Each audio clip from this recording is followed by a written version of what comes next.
दोस्तों नमस्कार। जनचौक की इस खास पेशकश में आपका स्वागत है। मैं हूं महेंद्र मिश्र। सड़क के किनारे चल रहे इस शख्स के कंधे पर ना तो पशुओं के चारे का बोझ है और ना ही उनका कंकाल, बल्कि मानव कंकाल है, जिसे इस तरह से उसे ले जाने के लिए इस व्यवस्था ने मजबूर किया है। ये दृश्य बताता है कि हमारी व्यवस्था किस कदर सड़ और गल कर खत्म हो गई है। यह वीडियो उड़ीसा के केओझर से आया है। इसके पीछे कहानी बेहद दर्दनाक है, जिसमें सरकारी तंत्र के काहिलेपन के साथ ही उसका गैर जिम्मेदाराना रवैया और महकमे की हद दर्जे की अमानवीयता शामिल है। कहानी कुछ यूं है। जीतू मुंडा नाम के एक आदिवासी युवक की बहन की 2 महीने पहले मौत हो गई थी। उसकी बहन के बैंक के खाते में 19,300 रुपये बचे थे। किसी और के लिए ये भले ही बड़ी रकम ना हो, लेकिन 2 जून की रोटी के लिए तरसने वाले और अक्सरहां भूखे पेट सोने वाले किसी गरीब आदिवासी के लिए बहुत ज़्यादा है। भाई बार बार बैंक गया। हर बार उसने बैंक कर्मियों और अफसरों से गुहार लगाई कि उसे अपनी बहन के पैसों की सख्त जरूरत है, लेकिन मोटी चमड़ी वाले बैंक कर्मियों के कान में जूं तक नहीं रेंगी। बार बार उनका यही कहना था, जाकर बहन को ले आओ, और जब तक वह हस्ताक्षर नहीं करेगी पैसा नहीं निकल पाएगा। यहां इंसानी जिंदगी और उसकी ज़रूरतों पर कागज का एक टुकड़ा और उस पर पड़ने वाली स्याही भारी पड़ गई। जीतू की पीड़ा और उसकी आंसुओं की धार भी इंसान की सोती संवेदनाओं को नहीं जगा सकी। भला जीतू कहां से अब अपनी उस बहन को ले आता जो अब इस दुनिया में रही ही नहीं। लाख विनती और गुहार के बाद भी बैंक कर्मी अपनी जिद पर अड़े रहे। उनकी एक ही शर्त थी, और वह यह कि खाता धारक यानी मृतका को सामने ले आओ। फिर जो हुआ वह ना तो अभी तक भारतीय लोकतंत्र के इतिहास में कभी हुआ था और ना ही शायद आगे कोई देखना चाहेगा। मजबूर जीतू ने कब्र खोदी और उसमें से अपनी बहन का कंकाल निकाला और फिर उसे कपड़ों में लपेटकर कंधे पर उठा लिया और बीच सड़क के रास्ते पहुंच गया बैंक। अब अगर 21वीं सदी में किसी पीड़ित को इस तरह की स्थितियों में जाने के लिए मजबूर होना पड़ रहा है, तो समझा जा सकता है कि हम कितने आधुनिक हुए हैं और प्रगति के पैमाने पर कहां खड़े हैं। यह न केवल विकास के हमारे सारे दावों पर करारा तमाचा है, बल्कि एक मनुष्य के तौर पर हमको खुद पर शर्मिंदा होने के लिए मजबूर कर देता है।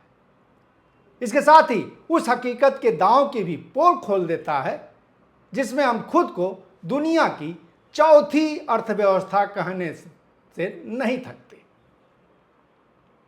हालांकि नई सच्चाई यह है कि हम इसमें भी अब 6ठे नंबर पे चले गए हैं, लेकिन जमीनी हकीकत इसके बिल्कुल उलट है। अगर इस बीच कुछ समृद्धि आई भी है तो वह चंद लोगों और उसके एक तबके के हिस्से चली गई। बाकी शेष में तो उसका वितरण ही नहीं हुआ। इसके उलट उनके पास जो है भी उसे छीनने की कोशिश जरूर की जा रही है, जिसका नतीजा है आदिवासियों समेत तमाम गरीबों को हथियारबंद संघर्ष में उतरना पड़ रहा है। उसी उड़ीसा में जहां की एक खबर है, कोरापुट से लेकर रायगढ़ जिलों तक में एक तरफ बॉक्साइट और दूसरे खनिजों की निकासी के नाम पर प्रशासन जमीनें छीन रहा है। दूसरी तरफ उसके बरखिलाफ आदिवासी हथियार लेकर सड़कों पर उतरने के लिए मजबूर हैं। कहीं कारपोरेट के नाम पर वेदांता शामिल है, तो कहीं अडानी को या खदानें दी जा रही हैं। इसी 7 अप्रैल को रायगढ़ जिले में बॉक्साइट खदान तक 3 किलोमीटर लंबी सड़क बनाने के लिए प्रशासन ने जब जमीन अधिग्रहित करने की कोशिश की तो आदिवासी प्रतिरोध में खड़े हो गए।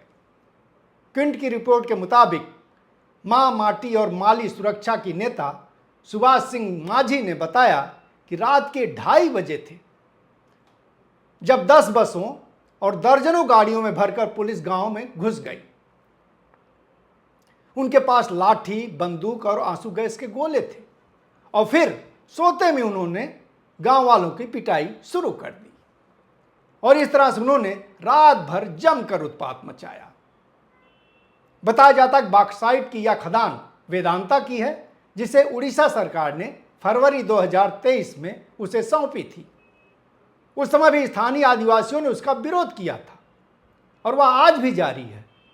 क्योंकि इस तरह की जमीनों के अधिग्रहण के लिए स्थानीय आदिवासियों की अनुमति की जरूरत रहती है, लेकिन चूंकि सारे आदिवासी खिलाफ हैं, लिहाजा कागजों पर हस्ताक्षर कौन करे। ऐसे में प्रशासन ने एक रास्ता निकाल लिया है और वह मरे हुए आदिवासियों से हस्ताक्षर करवा लेता है, जैसा कि आप इस फोटो में भी बिल्कुल स्पष्ट तौर पर देख सकते हैं।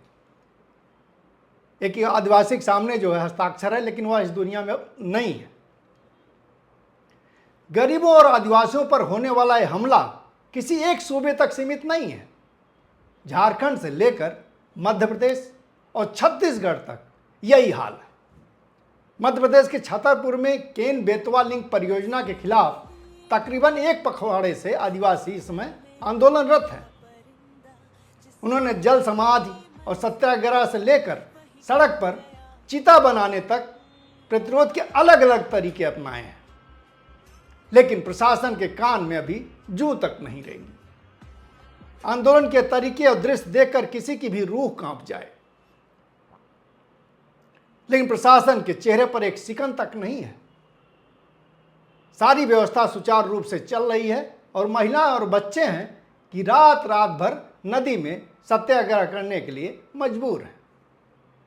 अब कोई गृह मंत्री अमित शाह जी से कहे कि चलिए आपने सरकारी बंदूक की ताकत से नक्सलियों को खत्म कर दिया, यह बात सही है, लेकिन क्या आपने उस जमीन और आधार को खत्म किया जो नक्सलियों के लिए सबसे उर्वर बनी हुई थी? तो इसका उत्तर बिल्कुल ना में है, बल्कि इसके उलट आप एक ऐसा काम कर रहे हैं जिससे नक्सलियों के लिए नई उर्वर जमीन तैयार हो जाएगी, और वह यह कि आप कारपोरेट और पूंजीपतियों को आदिवासियों से लेकर किसानों की जमीनों को हड़पने की खुली छूट दे रहे हैं, जिससे न केवल आदिवासियों और किसानों का प्रतिरोध और बढ़ेगा, बल्कि उसमें नक्सली बनने की आशंकाएं और गहरी हो जाएंगी।